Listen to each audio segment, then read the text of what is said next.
This is The Long War. I'm Rob Baer, and joining me once again are my partners in crime, Kenny Boucher, Wyatt Turk, and Mike Haspil.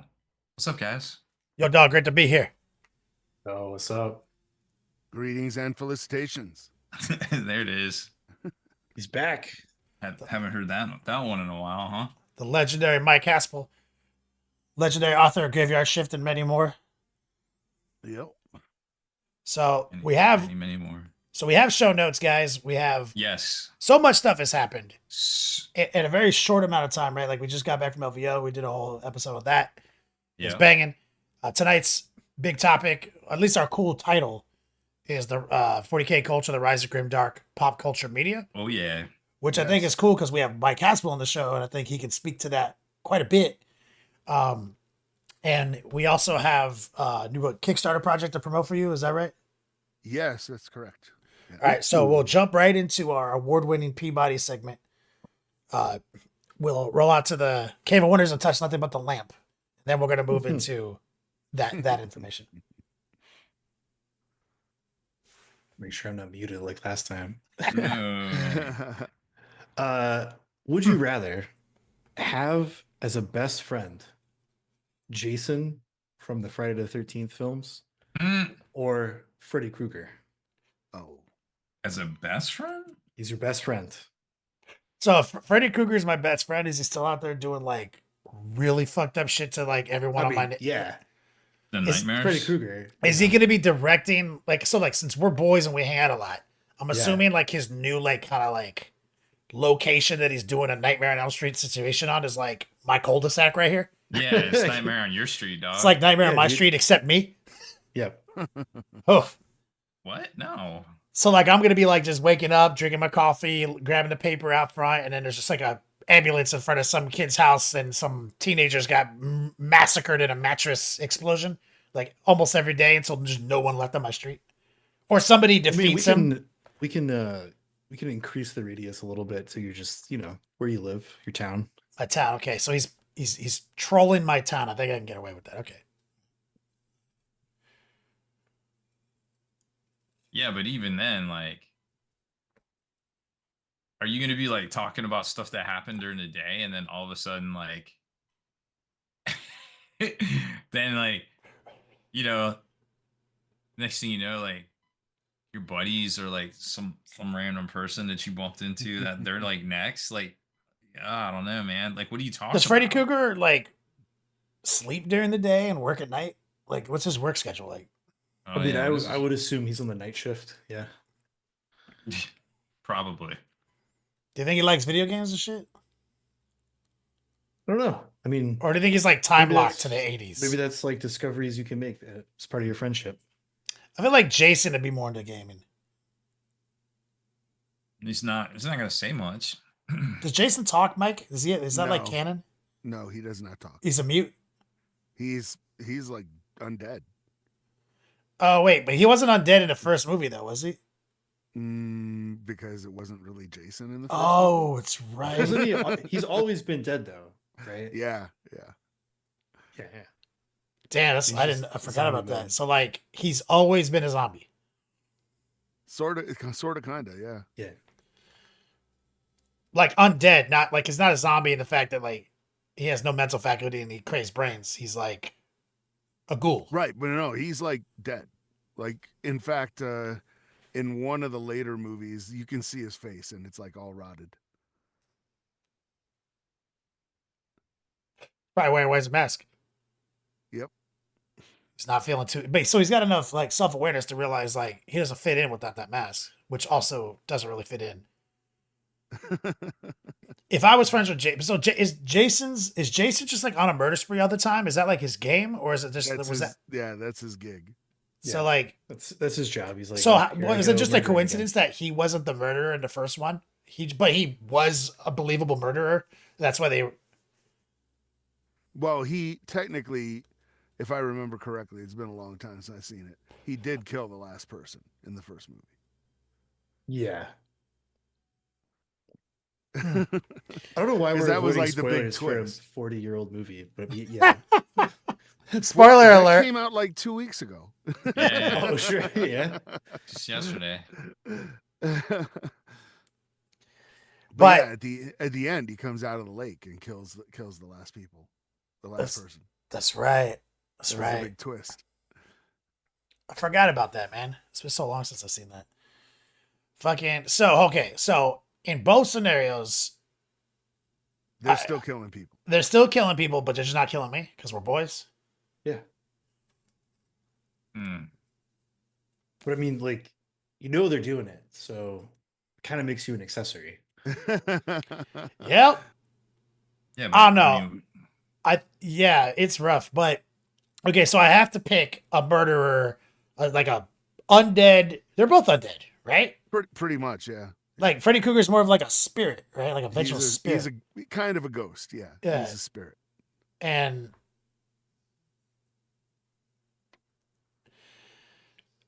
did Freddy Krueger canonically was he actually messing with little kids, or did they just pin something on him? Like, what was he like falsely accused? Like, what was his whole deal? I don't remember. I don't remember, but I know that he was like he was accused of messing with kids, and then the family It was falsely, right? Like that was the whole deal. Parents went after him and like That's why it's a vengeful spirit, because like he was just like burnt him alive. Yeah, he was and just then like a decided- groundskeeper who just was like weird, and they pinned it on him, right? Yeah, and they burnt him alive in his own boiler room or whatever that he took care of, and then he came back to murder all their kids, all the parents that had done it to him. Mm-hmm. That's right. Damn, yep. that's hardcore. So Some vigilante justice. that's straight. I mean, but like, he's potentially more unhinged than Jason though. Is the problem with that? Like, I've watched 10 He's seasons. way more unhinged. Yeah, I've watched Yeah. like 10 seasons of Supernatural, and I know like a ghost it's a ticking time bomb, right? Like, remember like when their boy became a ghost, and it's like only a matter of time before he's crazy and insane. They can't even hang with him anymore.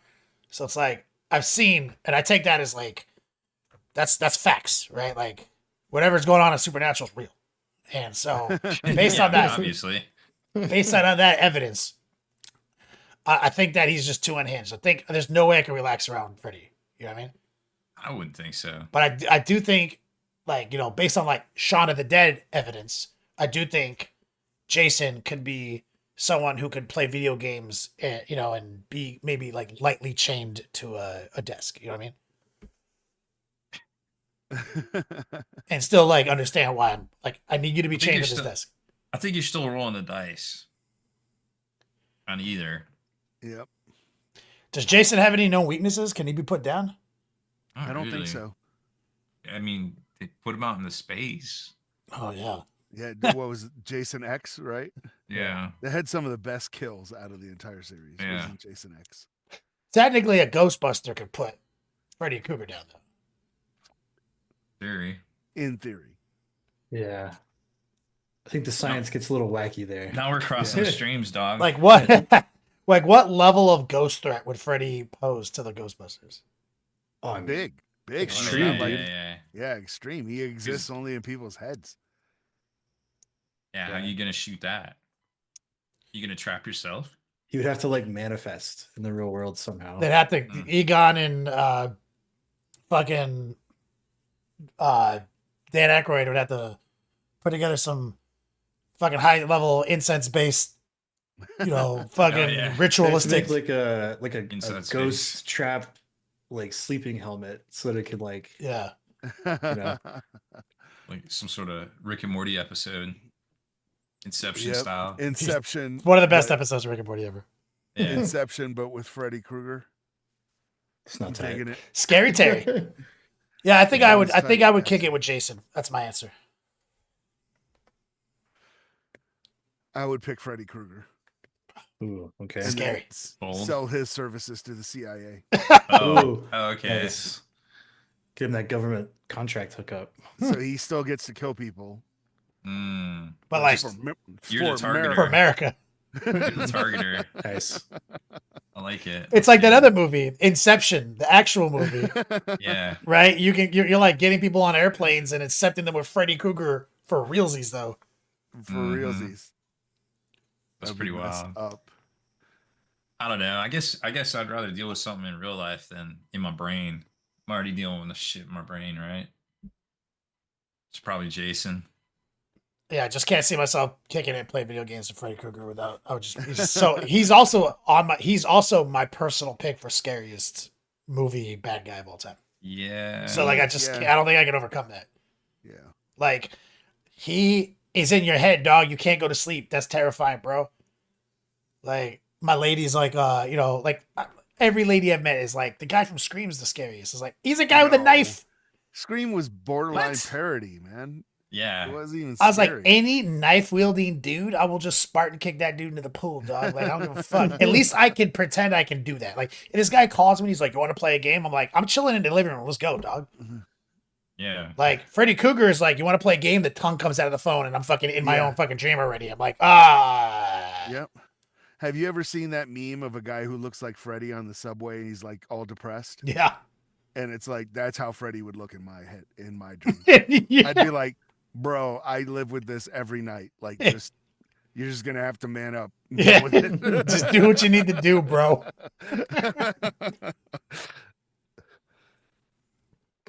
Yeah, that's a good one. Thank you. Yeah. That was a Thank good one. you. Why? That's a. That was good. That was good. So let's kick it over to Mike. So we have Mike back, and tell us about this Kickstarter. Yeah. So everybody knows about the old Batman and Robin Adam West TV show that was really campy in the 60s. Oh yeah. Yeah. Fewer people know about the same production company, sometimes using the same sets, made a show called The Green Hornet and Kato. I remember that. Okay. And was good. it was good. It was not played. Yeah. It was not campy, and it was not played for laughs. It was played straight.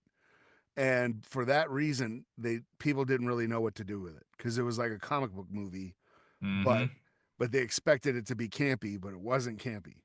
And it starred Van Williams and Bruce Lee. Bruce Lee Yep. as Kato, right? That was like That's so, his. That's how I got like movie star famous. yeah, it's like people had never seen kung fu before, right? So it's like, and actually there is, if you go on YouTube, you can find a crossover episode where the Green Hornet and Kato go to Gotham, and Kato actually fights Robin.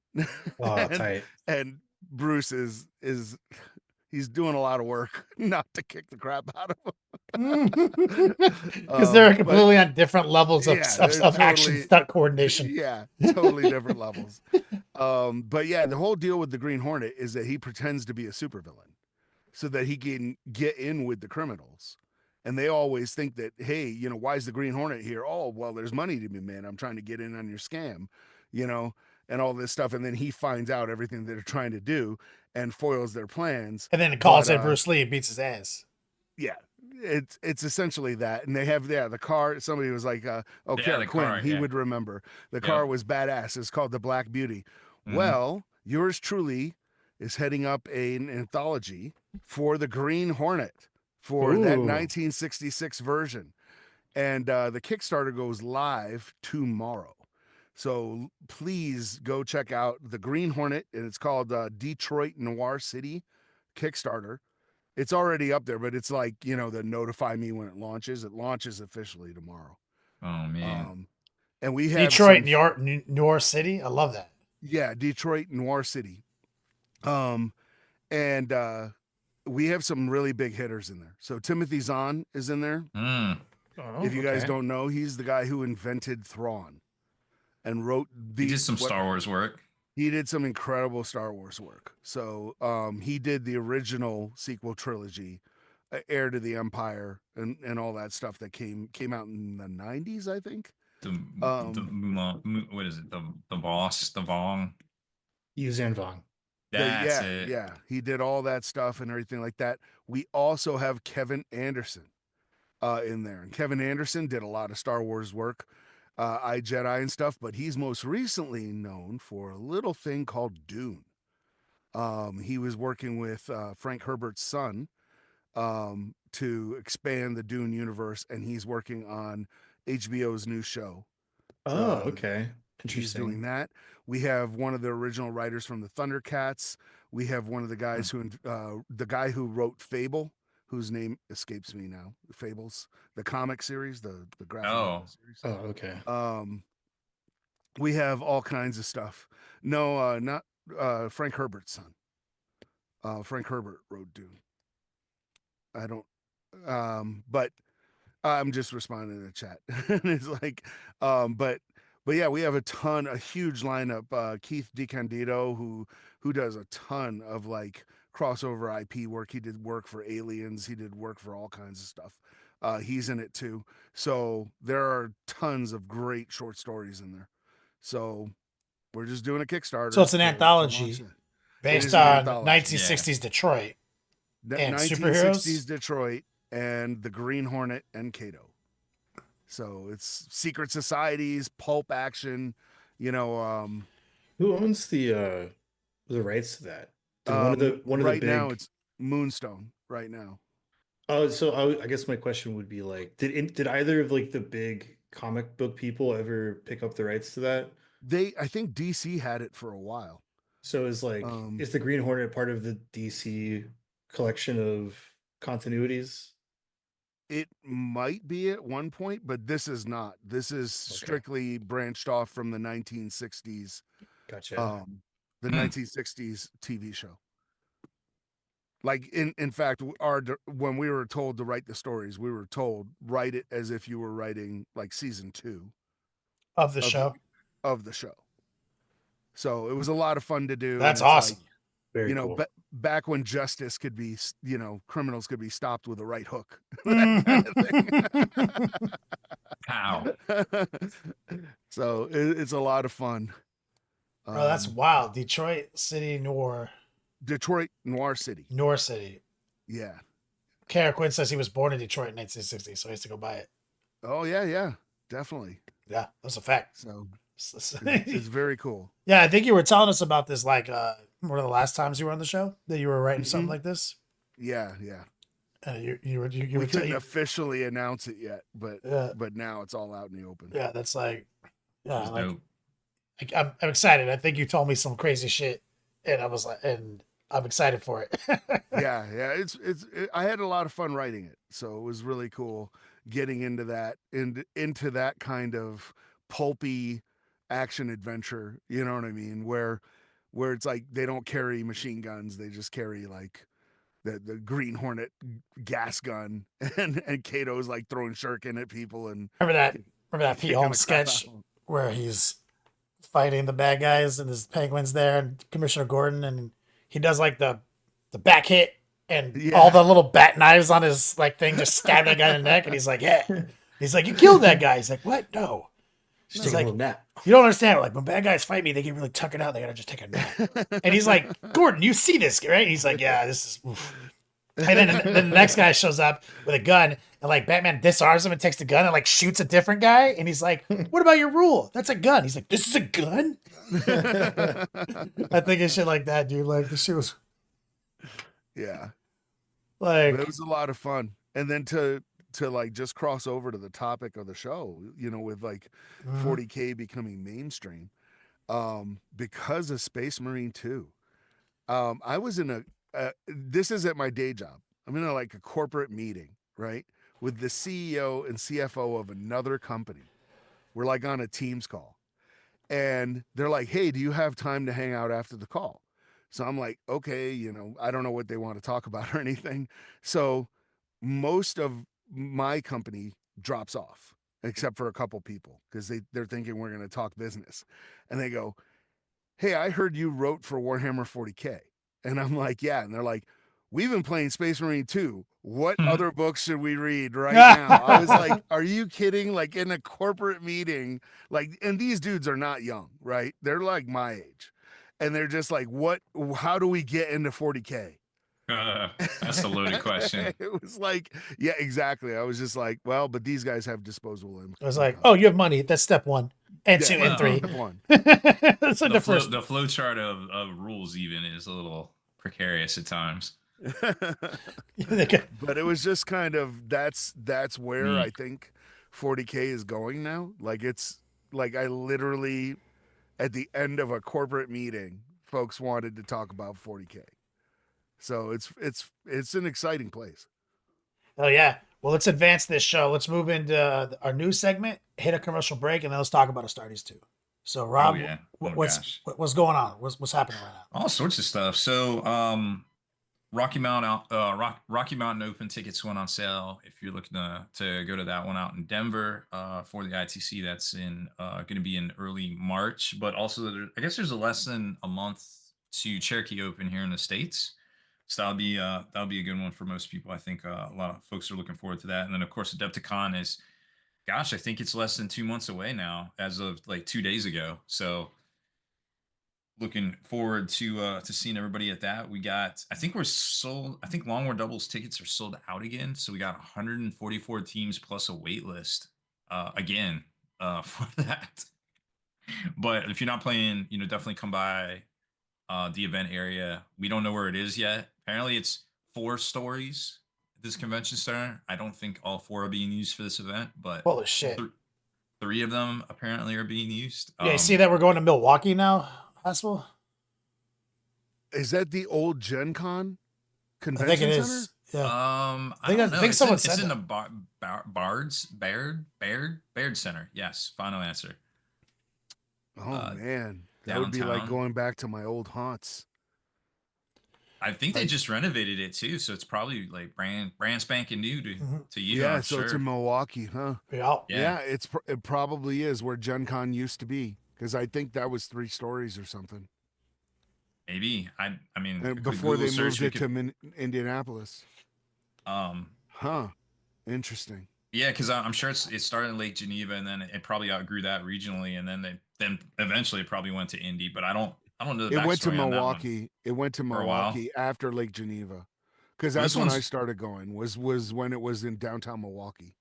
yeah. I mean, it's only 10 blocks from the lake, so it's probably the same place. I don't know. Yeah, yeah. That's got some history, right? It's pretty cool. So definitely look forward to that. It's tournament season again, y'all. It's getting wild.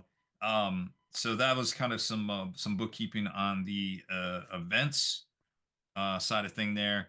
Now I did notice if with guard coming out and everything right now, we put out an article on some alternate Lehman Russ tanks. If you're looking for conversion bits, I think Elrix has 2 things of note. They have the Wolverine tank that has basically every weapon counts as the Lehman Russ. It's a plastic kit with resin upgrades, and it's like $60, which I believe is like $10 cheaper than the Lehman Russ itself. Which is a great deal. And the Wolverine tank's perfectly sized for all this, so don't worry about that. And then also they put all their Baneblade upgrade bits on sale too. So I think those are up to 20% off until the 3rd. So if you're gearing up for the Astra Militarum, definitely want to check that out. Then we know next week will be the big Eldar drop. This week's pre-orders for Games Workshop are the Gits box for Sigmar. So all that cool Wolf Cavalry stuff. It's like 12 models, $230. So it does have value. You will probably save money with it, but I could see where it might be a little tough for some folks to be like, hey, I want this other like obscure faction inside a faction type thing. And I love them because I used to play Orcs and Goblins back in the day for fantasy, and I had a Wolf Cavalry army. These models look dope, but I'm not gonna buy them because I don't really. Do you remember play when we right had to now. buy those janky Russian ones first, Mike? And then finally, what was the company that came out with the good ones? Mr. Dandy? I think Mr. did for fucking Dandy 40K. saved our goddamn Yeah. lives. But that Yeah. was like different Wolf Cavalry, right? That was Yeah, Thunderwolves. that's Yeah. 40K. Yeah, but But I it's remember, still. I just remember that like Yeah, that was yeah. back in the day when like GW would put out rules with no models, just a sketch. Mm-hmm. Yep. Yep. After the whole It's like, chapter house figure it event. out. Yeah. Figured out. Bro, Figure it was it out. wild. Yeah, because I think the actual only one they had was Canis, right? It was Canis. Yeah, they had before? the special character. Yeah. Yeah. They I don't even think they had Wolf in at first either. I forget though. It's been They so had long. Wolfen with the 13th Company. Yeah, they had old metal wolf. Oh, the old I have metal to- ones. yeah, yeah. The old pewter yeah. joints. Yeah. So they didn't even have a current. Those were out of print at that Mhm. point. Yeah, they were. Yeah. Some people They- were yeah. ballers because back in that day, you can have like a Grey Hunter squad, and like you Yep. have one guy with the banner, one guy with the combi weapon, one guy with the mark of the wolf, and one, like it was like 8 different guys, and it's the ballers. That guy with the mark of the wolfen was an old Peter Wolfen. Mm-hmm. Mhm. Like that shit, I was like respect. Yep. Anyway, sorry, Rob. That just triggered a Oh, that's the neurosynaptic OG. like fucking cascade effect in my brain. Continue, please. Yeah, no, it's well, Space Wolves are on the way. That's the big rumor, and we saw Silhouette, so we'll be talking about Wolf Cavalry again. I'm pretty sure. I do want to touch on the promos Games Workshop's doing too. So if you haven't heard, they've got they announced a new free mini of the month for next month, which is Skaven, just Skaven, normal Skaven, not the gutter runners that were I think 2 months ago. I have to check. Doesn't matter. Skaven again. And also speaking of Skaven, and of course the Astra Militarum coin, I think it's a Casterkin mask, which looks pretty dope. So if you're into collecting those coins, that and in the guard, that's probably for you. Then the event exclusive models that will first be available at Adepticon this year. There's a Skaven. I think his name's the Claw Lord or something. And then also a new Gene Stealer cult model, I believe called the First of the Faithful. Kind of use them for a lot of different Those are things. both but- sick names. Yeah, the names are fresh. The Claw Lord actually looks pretty dope. I think the G Stealer guy kind of looks like all the other G Stealer guys personally, but G whatever. Stealers have always been like the G Stealer cult stuff is like it's charming. That's my bet. That's the word I've always used to describe it. Yeah. It's very like nostalgically charming and well made models, but they are ultimately just not as impressive Right. as I want them to be. You know what I mean? I don't know. I think it's cool. It's I always think it's cool just to see- aesthetics. It has nothing to do with their Yeah. design. You know, what I mean? It's just like they just don't look like ballers.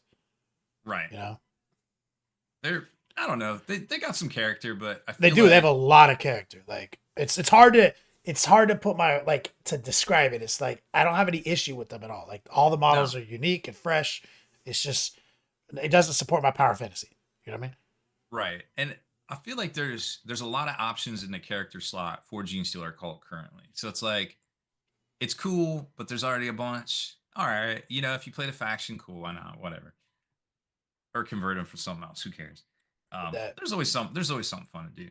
So those are kind of the promos from Games Workshop. Now on the business side of things, two things of note: Diamond Comics bankruptcy, sister distributor alliance, getting a little spicy. There's some numbers out there of kind of who's owed what money wise, and it's could be semi problematic for the hobby, which isn't good. Army Painters owned a lot. Wizards of the Coast owned a real lot. Wow. So I think it was something like 2 million, I believe. See, I wasn't tracking that on my radar. I figured Diamond was just comics, but it's not apparently. Well, yeah, because No, they did kind of it's- everything. Its alliance Right, is also the other part of that. That's a problem. So, yeah, their sister company. So Right. So like they're- Alliance is technically also going bankrupt. Oh wow! And- I wasn't tracking at all. And Well, they're a sorta. huge distributor for fucking everything.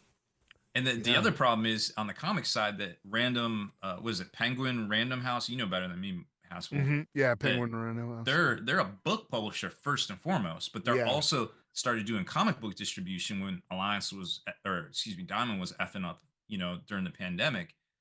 So they took on board a lot of that. They're actually owed a lot of money. So there's a lot of a lot of things up in the air right now, which is not good overall. There's a lot of debtors for a company that's doing the I still want to be in business bankruptcy, right? Yeah, so we'll see how it goes. Definitely hopeful, because if you had orders in or what have you, like it could be problematic because you have to order all this stuff you had to order 3 months in advance. So like it's happening right now, but the stuff that's supposed then they already postponed releases. So it's getting a little dicey, there might be some hiccups depending on what you're ordering and with stores and things, but just I mean, it's problematic. Also problematic a little bit is Games Workshop stock levels. I know we talk about this like every month, it seems like, but it's especially problematic. And it's not necessarily GW's fault per se, but there was a lot of snow, a lot of weather issues. We saw it last year with the delay of Old World.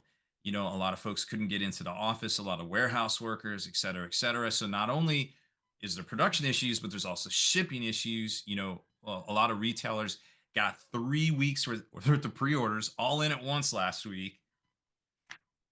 Here you go. Get it out there, you A lot of know, which stuff. is, yeah, it's better to have stuff than not have stuff, but it's a lot of, you know, being patient in things. And then you've got more demand because, like Haspil said, folks are checking it out from the video game. You've got more people wanting things in general, like for instance, Death Guard are really, or not Death Guard, Death Shroud are really good, but you can't get them, and you haven't been able to get them for a while. And that's That's one of true. many units people want the Death Core I Imp. couldn't get them back when I had started my Death Guard army. I had to get the bitches in resin.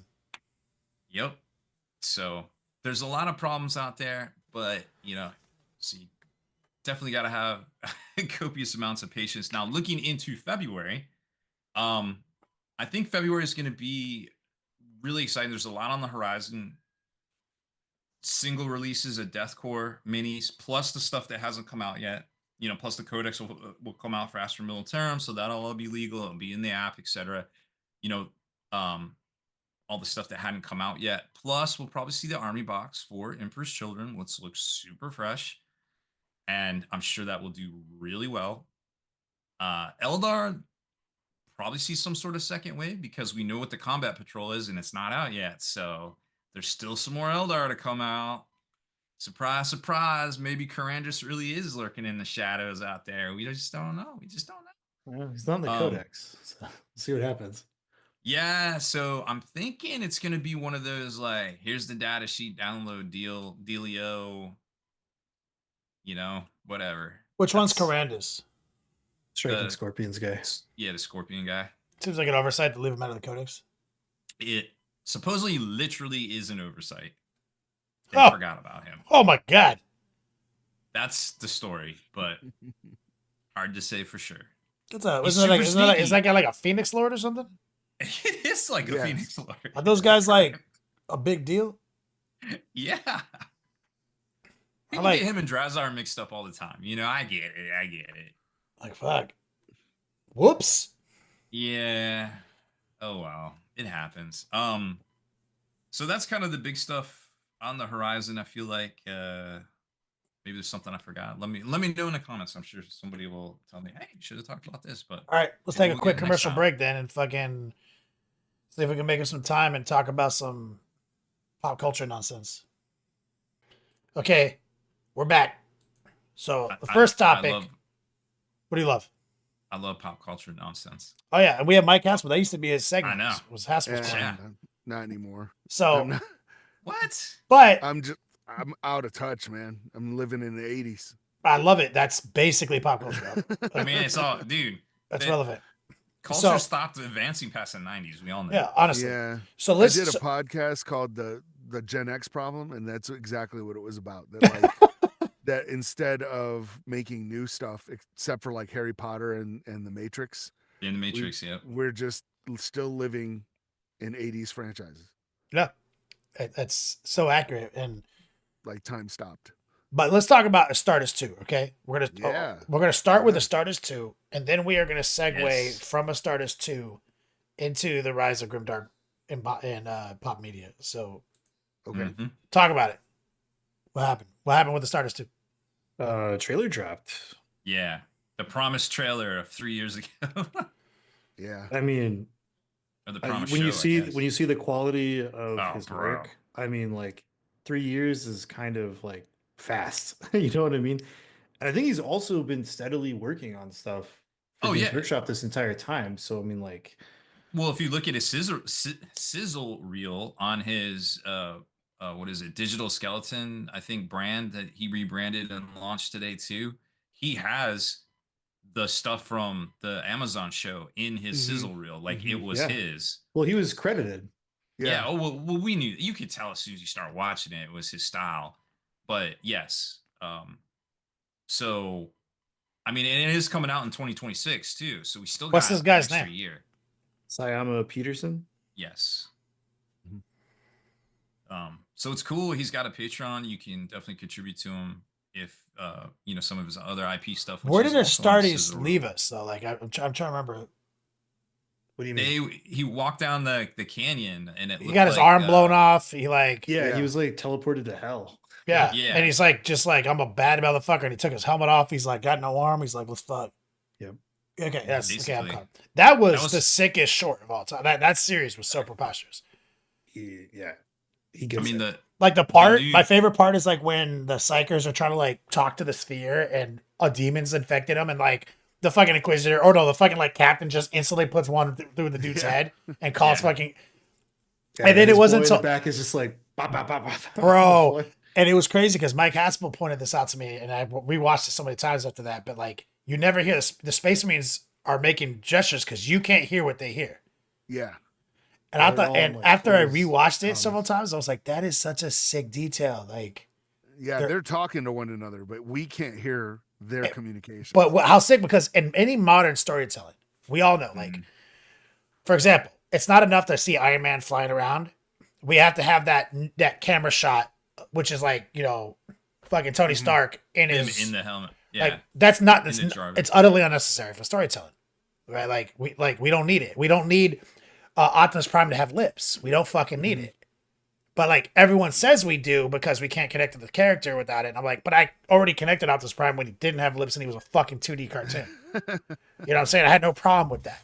I already connected to fucking Iron Man when he was literally pictures on a paper. You know what I'm saying? Right. So seeing like storytelling like that, like we don't even need to know what's happening. The guys are making motions, like they're hearing stuff that we don't know about and reacting to it. And then discovering that reality is like fucking dope, way doper than if like you ruin the tension of the scene by me hearing what he's hearing. Yeah, it's really man, Mike, maybe you know the actual saying, but there's like an old saying like constraint breeds creativity or something like that, where like Yeah, and that's very close to it if it's not Um, it.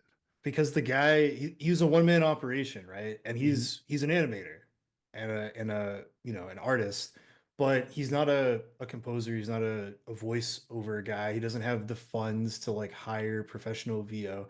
So I mean like them just like basically not having any dialogue, or like the one tiny bit of dialogue that you can hear is so distorted through Mhm. modulation and everything else. It was probably just him, but you don't even need it with the way that he shot everything.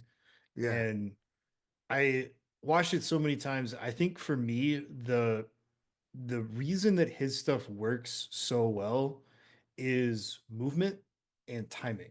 Mhm. Like everything moves exactly the way that it should move. Like the way that the Astartes move around, like they're not the Flash, they're not Superman, where like they're crazy fast and like ridiculous. And there's physics. Like No they mass. feel like they have weight, right? Yeah, they Mhm. have the mass, right? Because like a lot of And they're- times when people do the animation, it's like the Space Marines are like in a fucking they're trampoline. floaty. Yeah, it's they're weird. just it doesn't Um, work.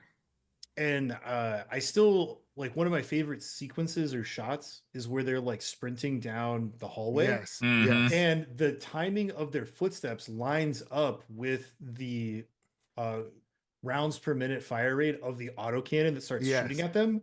And so you have That's like a the stomp, hype stomp, moment. stomp, stomp, cut to the gun firing, but it's at this exact same like Yeah. timing rate. Yeah. Like it was perfect. One of the things I think he captured very well in the Amazon thing and with the Astartes is you read about how Space Marines have this like uncanny, it's like an uncanny movement, right?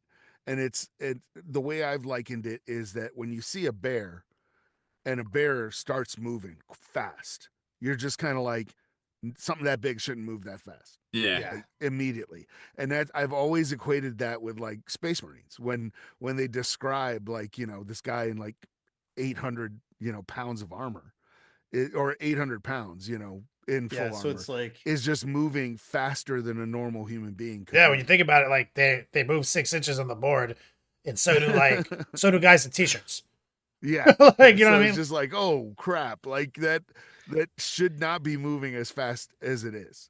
Yeah, I think what's cool about this one is well, obviously it's gonna the way he conveys the intensity and the action with obviously no voice, no Mm-hmm. is incredible. And then obviously you have to use the other stuff you're given, the timing, I mean, even the predators like shooting, I don't know what that was, but apparently my stuff's all going nuts here. Even the predators is going on. Apparently I have I get your point, Rob. A cat attack. I was gonna I, bring that up as well. The like 2.5 seconds of film that burned into my brain from the trailer was the shot of the predators just rolling flat out, and they Yeah, both yeah. simultaneously aim the turrets to the side and just start ripping with the autocannons. I'm like, yeah, let's go. Yeah, and you that could was, hear the autoloader too. yeah, Yeah. that was fantastic. That was really, really cool. And And then, go ahead. I really liked the orc that we saw. Oh yeah. I was like, that was not a goofy, and I like the GW orcs, but that was not a goofy orc. Like that was something you never want to meet ever. Oh yeah. You know what I mean? It was I just mean, have you like, seen the oh man, I can't remember the Tithes. They had an episode where Mhm. they had some commandos in there, and Mhm. it's like Mm. they ride the line perfectly of like these guys are kind of like the space soccer hobos that Right, they're right. like supposed to, but at the same time, they're like, 8 feet tall, probably weigh like 600 pounds of green muscle, and they're just messing stuff up. Yeah, yeah. That's But awesome. yeah, So, no, it was definitely good. so it seems like everyone universally is beyond excited by the 100% positive I was feedback. super excited until the very end when it said 2026. I was like, Oh, oh, Well, it's even. I mean, if you could, and the cool thing, and me personally, I don't feel like enough people were talking about this either. But there's already a story brewing just in the few sentences that they Yeah, gave us. yeah. Like they're like, this is what they did before their new thing, and their new thing is Death they're Watch. probably a Death Watch kill team. Yeah. Because at the end you see a Terminator helm with an Inquisition symbol, and it doesn't Yeah. have the Optimus Prime like face, so it's not Grey Knights, it's Death Watch. Yeah. And so these guys are all going to be in the Death Watch. Good callback to Optimus Prime, by the way. I mean, that's what their mask look. That's what We the all Grey Knight understood what mask you looks meant. like. It was perfectly stated. Yeah. So like, it's really cool that they already have a story going, and there's so many elements you could see in the, what do you want to talk, the sequences, I guess. Yeah, the Mhm. shots. Like we already had Xenos themes in there because they are fighting a stealth suit, the orcs, Tyranids. Tyranids. I couldn't tell what the Mortifactor at the end was fighting because the There camera was was. there I was pulled it up. chaos. There was chaos. Oh yeah, in there was too. chaos Yeah. too. So I mean, I it's love just, it. I pulled it up just so I could like kind of go over it. I love this like 1 second of frames where you just have a guy doing like the go to sleep punches into a Yeah. Tyranid warrior's face. he punched the orc's face in the face too. For me, the coolest thing was like in the beginning. There's actually a fire raptor gunship, Yeah, just like hovering, and you doing don't some cyberpunk skyline Yeah. shit. Yeah, something like some crazy hive world insertion thing, but yeah, so it'll probably be on Warhammer Plus, but they already said it was going to be on Warhammer Plus when they rolled out Warhammer Plus, but this is the Eh, closest we've gotten so far. I mean, isn't it included with your subscription to the app now? Man, I don't even know. Hasn't it been that way for like Yes. over? Yeah, we like. What are we doing? Yeah. Like, just if you're paying for I the feel app, like- you have Warhammer Plus. Just watch it. Yeah, I feel like if you're getting the app, so yeah, that was cool to see, and then obviously, there's, you just have to wait like a year and a half or Okay, whatever. What I'm going to do now is I'm going to ask 3 questions Are you on the our subject. Q&A? On the What subject is of your favorite color? What's your favorite dinosaur? What's you your guys, quest? I'm sure. Okay, what's my Ask me favorite? the questions, Bridgekeeper. I'm not afraid. Haspil, what's my favorite color? What's that? What's my favorite color? My favorite color? Mine. What's my favorite color? I'm gonna say black. Yeah, I was Close gonna enough. say. Nailed it. All right, so I'm gonna ask 3 questions, one of each to you, on the subject of understanding Grimdark culture and its influence. Okay, I'm gonna start with Mike Haspil. Mike Haspil, Grimdark is a term that gets thrown around a lot. Okay, Ooh. Mhm. how would you define it, and what makes 40K the ultimate example? Well, what makes 40K the ultimate example is literally in the call line, in the log line, in the grim darkness of the far future. I think it probably started the genre. What makes things grimdark, I would say, is a subversion of hope. Um, we still have noble characters. We still have valiant characters. We still have heroes. It's not a nihilistic subject. A lot of people confuse grimdark with nihilism, and it's not the same Mm-mm. thing. It's not the same thing because like Judge Dredd, like the 2000 AD comics Yeah. are grimdark. Hell yeah. You know what I mean? But it's like in 40K, as noble as you can be, as awesome as you can be, you're still in Warhammer 40K, and it sucks. It's like you can be sanguineous, and it's still Yeah. kind of like dark. It's And still that mid. It's still mid. at the end of the Sanguineous. day, there's nobody riding off into the sunset to live happily ever after. That does not happen in Grimdark. And then the opposite is Noble Bright, you know. So it's like, and there are deliberate stories of that where everything is sunshine and roses. But I think, yeah, I don't think anything anti-Tolkien is grimdark. I don't agree with that. Because I wouldn't call Brandon Sanderson stuff grimdark, and it's not Tolkien-esque at all. Yeah, So isn't like one of the big like through lines of the Stormlight Archive hope, yeah, like in and of itself. So it's No, like, it's. I mean, I understand where the guy's coming from. Nicer Rice TV, like yeah, like that shit's not grimdark, and what we're talking about is Well, grimdark. But what right. Haspil defined is the opposite. Like, what's the opposite of grimdark is noble bright, and Mhm. Lord of the Rings is not noble bright.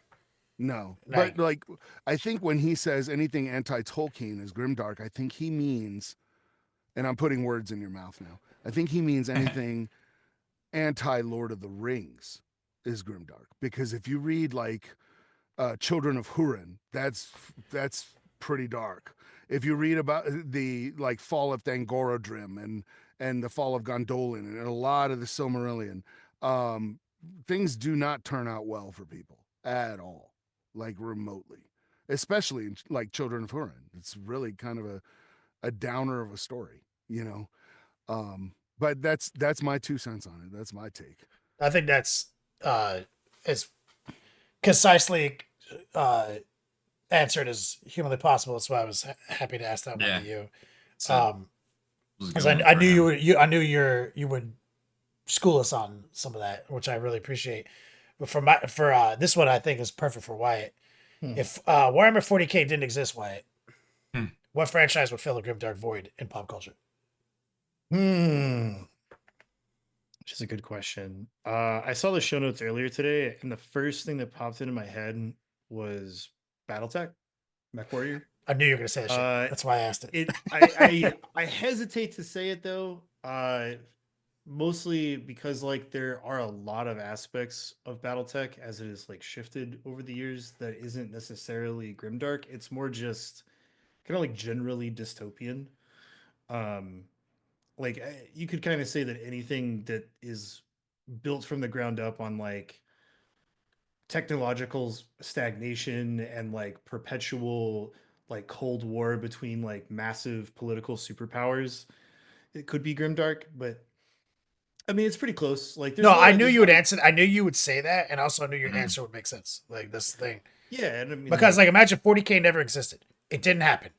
yeah, So now you have your favorite franchise that's ever unopposed and storytelling mechanics. I do believe that their influence would grow to that direction.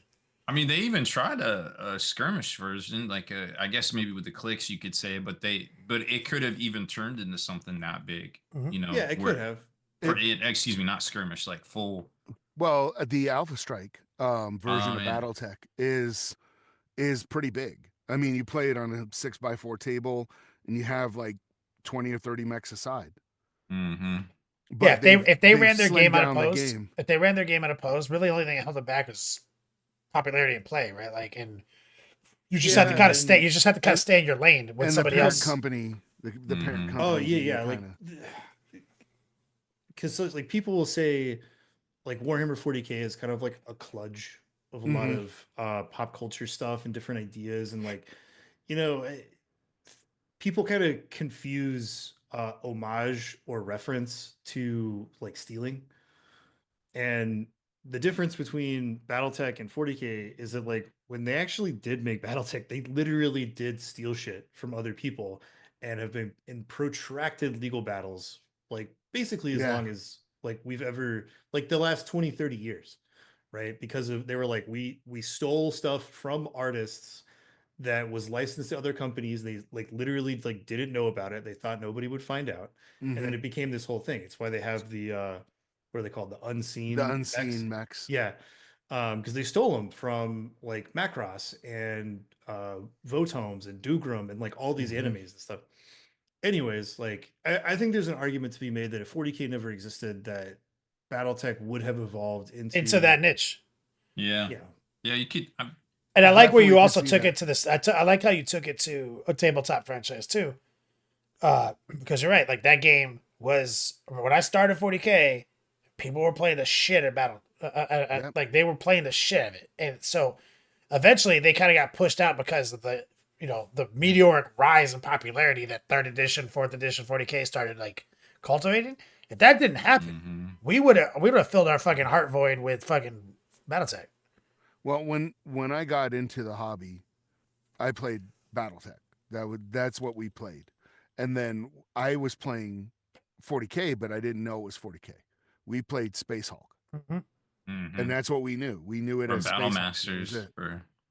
Yeah, and we had Blood Bowl and we had Space Hulk and we played those religiously, but BattleTech was like when we went to Gen Con to play in a tournament, it was BattleTech. Yeah, Hmm. that's what I'm saying. Yeah, I think that's a perfect answer. Why? Like that's But fucking. I also think to Wyatt's point that they were stealing stuff.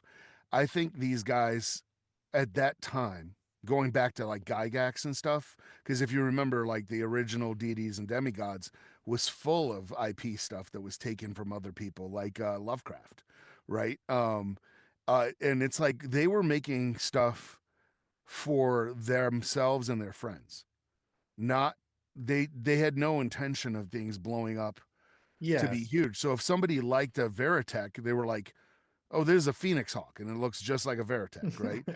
And if somebody was like, "Oh, hey, you know, we need a name for a tank," oh, I know, it'll be a Land Raider, which came from Judge Dredd. That's what they used to Yeah. go from Mega City 1 to Yeah, Mega man. City 2. I was gonna say hive to hive, but yeah. Yeah, Ah, across the you were about to cursed like earth. mix it back the other way. Or Yeah. hey, So we it's like need none of it was navigator houses that control who the navigators are, and they just took that wholesale from Dune.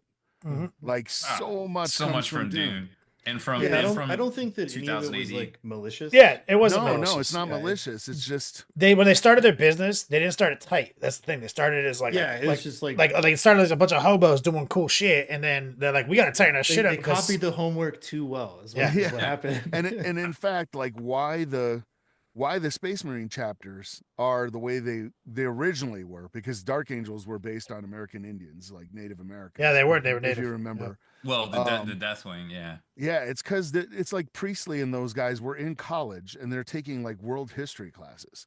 So Yeah. like Ultramarines become Romans. That's why they all that the Horus Heresy. There's if you look into the origins of that, how that came up, right? It was just a Remus and name. Romulus. Yeah, it basically just has, and they just lifted the entire Horus Heresy from Milton, the whole thing. It's um so it's just kind of interesting. Yeah, so it's It's not really cool. it's not a slight against them. It's just No. I yeah. was just trying to just say, like, I don't think they ever knew that the Horus Heresy was then going to spawn 60 plus novels. Yeah. No, I mean it was just a White Dwarf article, Yeah. like, and that's even that changed from when they put it in the first Codex books in the early Yeah. '90s. It all started retconning itself immediately. Yeah. within years of each Mhm. other. Even the old Slaves of Darkness books, Mm-hmm. like they Yeah. they s- Reskinning the hotness is kind of what we've been doing as humans since the first day. You know what I mean? Like, Mhm. if some shit's tight, you want it to still be tight, but maybe look a little different. You know what I mean? Like, Yeah, it's. well, that's the Hollywood mantra, right? We Mhm. want the same thing but different. I want new skins, dog, but I still like what I like. You know what I mean? Like, it's. I mean, it's wild. But like, Rob, I got one for you. I'm here. All right. Warhammer 40K has been an underground presence for years. Sure. Why do you think it's breaking into mainstream now? Give me all the examples of why. Well, I think it's just like a perfect storm of occurrences, because it's cool to be a nerd based on, Big Bang Theory, starting out, and then you could even what was that show with the kids from the 80s? Stranger Things.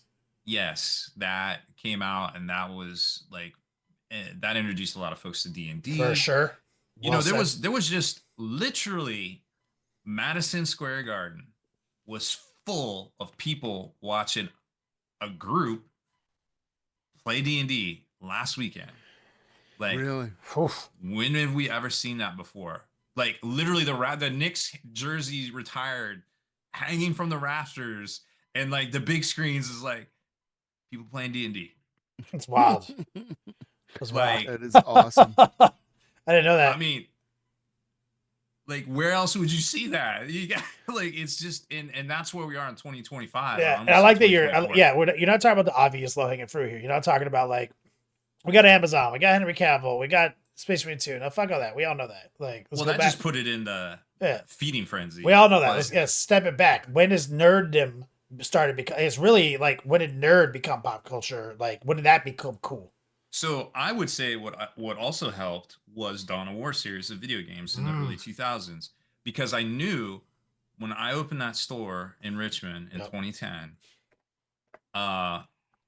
and I was, I don't know, cleaning or something in there, and some folks stopped by and they're like, "Oh, what's this?" And I explained, I was like, "Oh, it's a gaming store," and they're like, "Oh, like Warhammer?" And I was like, "Yeah, like Warhammer." And they're like, and it was weird to me that they just said that, because I didn't expect that. And then they're like, "Yeah, I played that video game." I was like, "Which one?" And they're like, "Dawn of War." And I was like, "Oh," it all started to make sense, and that was 15 years ago.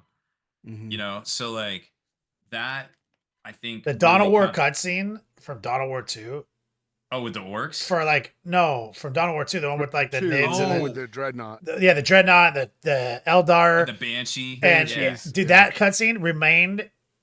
It still is possibly one of the greatest cinematic, like, Yep. CGI fucking fight scenes in the history of the hobby to this moment. Like, it's so good. Like, that got me so hyped when I saw that. I was like, Yeah. anybody coming into 40K for the first time and sees this Yep. intro to the video game is gonna be a fucking fan. I have a theory, but to answer one of the points or questions you asked about when did becoming a nerd be cool, Mm. I kind of remember the exact con, Hmm. and it was when Twilight came out, which Oh. sounds really weird. That's But actually around the same time frame though as but Space Marine 2. before Twilight, nerds the cons were a sausage fest. There were booth babes. Oh shit, you're Do you right. remember? Yeah. There were booth babes. There were all kinds of just people being dorks or Yeah, whatever. yeah. Yeah. Then Twilight came out, right? Mm. And then all of a sudden we started getting an inrush of female Mhm. cosplayers. And then I remember going to the con the next year, and it was a family affair here at Denver Comic Con, which Mm. became Denver Culture Con. But it was a family thing. Mm-hmm. Like, you literally saw parents dressed in costumes, kids in Bro. strollers, all this stuff. That's when it peaked. You're right. Yeah. It was a sausage festival beforehand, and you're right. And actually diversifying it and the inclusivity in general of Yeah.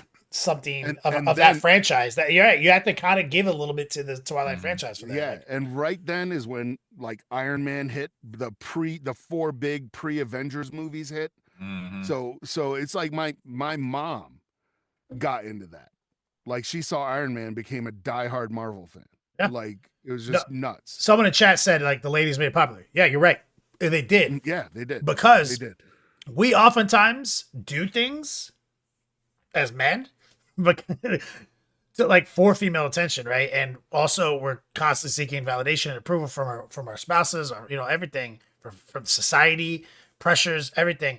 And so the second it's like, oh, this isn't like something I have to hide, and I can actually be validated for, and actually like we can do together. That changed the game. I mean, like, there bro, are things, there's behaviors that I know I did in high school. I would be reading like the Shannara books, but I would turn the covers inside when I was carrying them, yeah, so because you didn't people want to be didn't a see what nerd. I was reading. Yeah, no, I agree. Dude, I'm going to fucking goddamn Orlando MegaCon. MegaCon. Yeah, I'm going like Yeah, I'm going to MegaCon with my lady. She went last year. While Yeah. like while I was hanging out with Wyatt in Austin, she went by herself, man. She loves that shit, dude.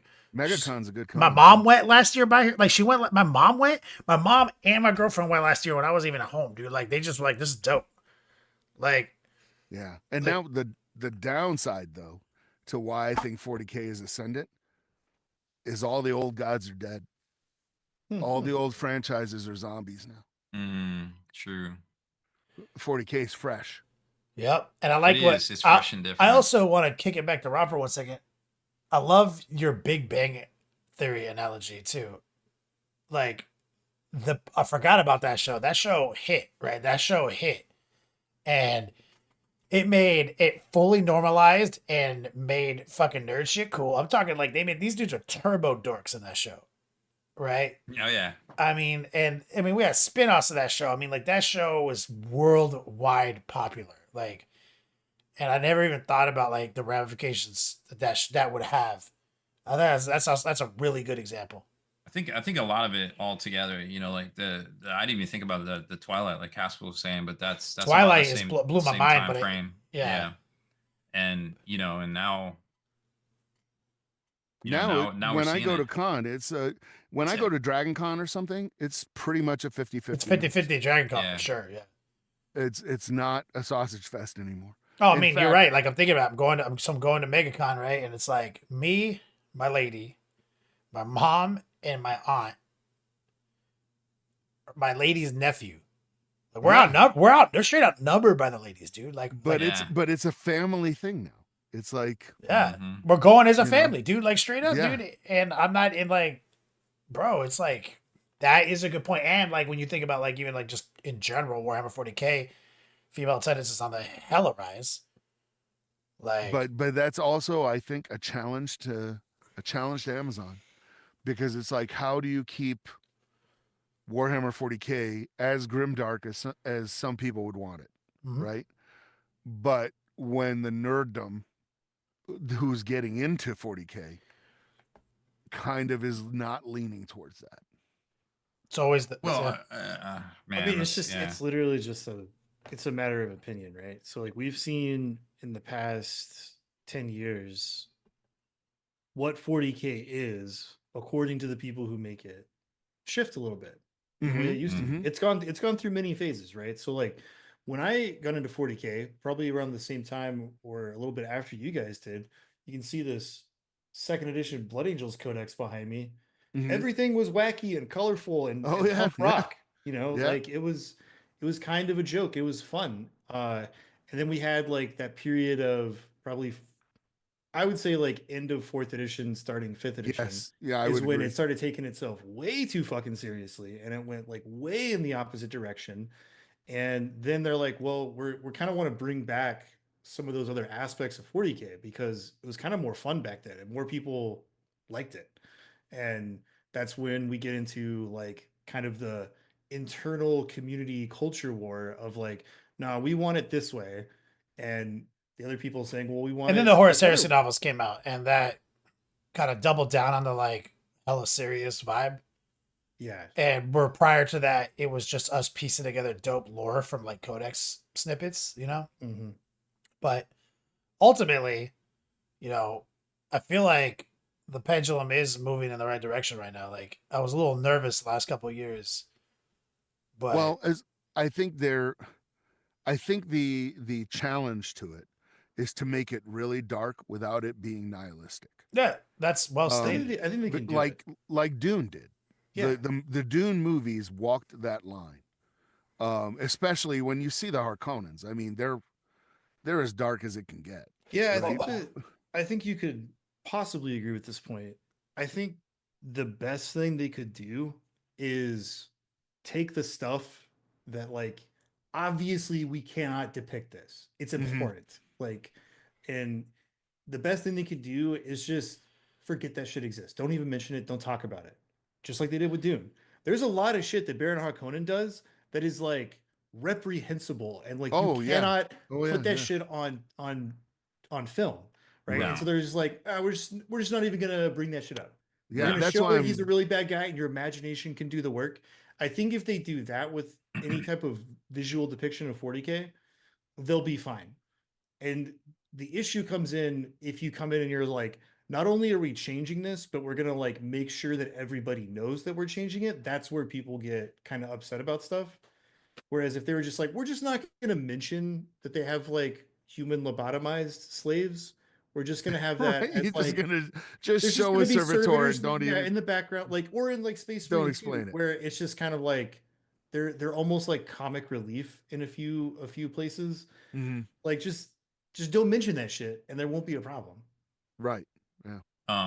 I think now that you now that you mentioned that too, like the the video games definitely helped.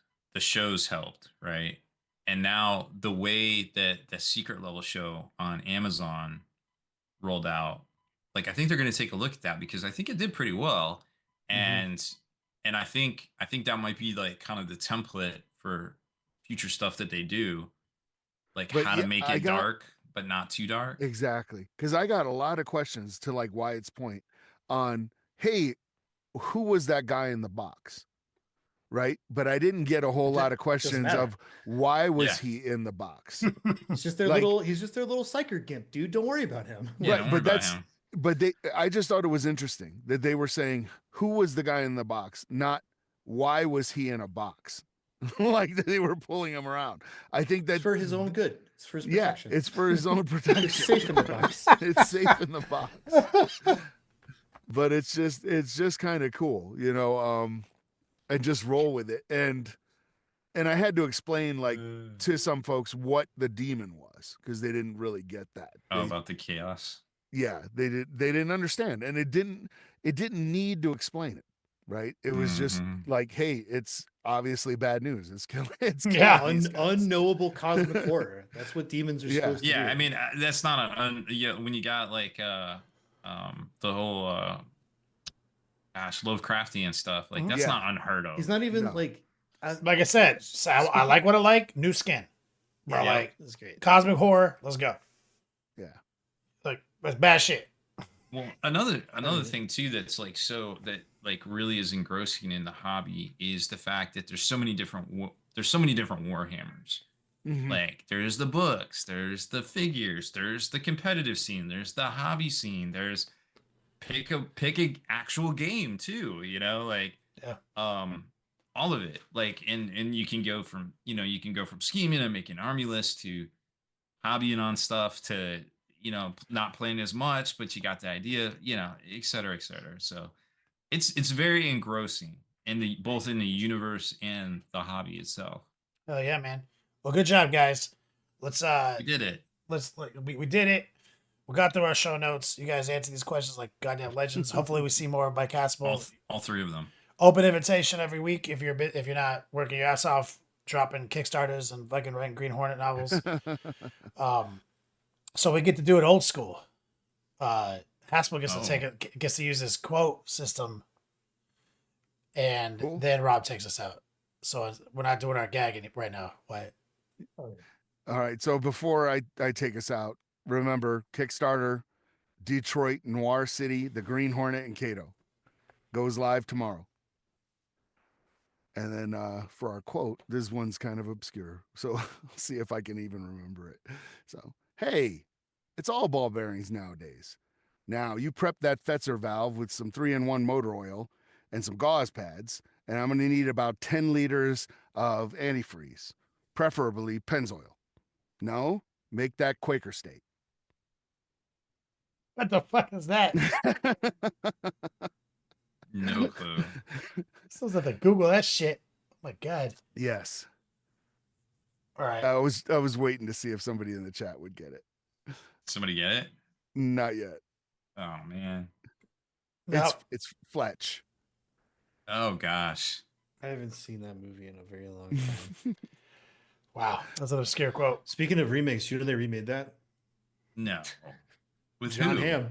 John Hamm. Oh, I can Oh, see really? that. On it, I think it was on Amazon. Yeah. Oh, I'm gonna have to go check it. New skin, baby. I told you, you're gonna watch the shit Yeah. out of that. All right, It's Rob. always the case. All right, so that was it for this one. Make sure to head on over to thelongwar.net for exclusive content, early access videos, and more. Become a veteran of the Long War today.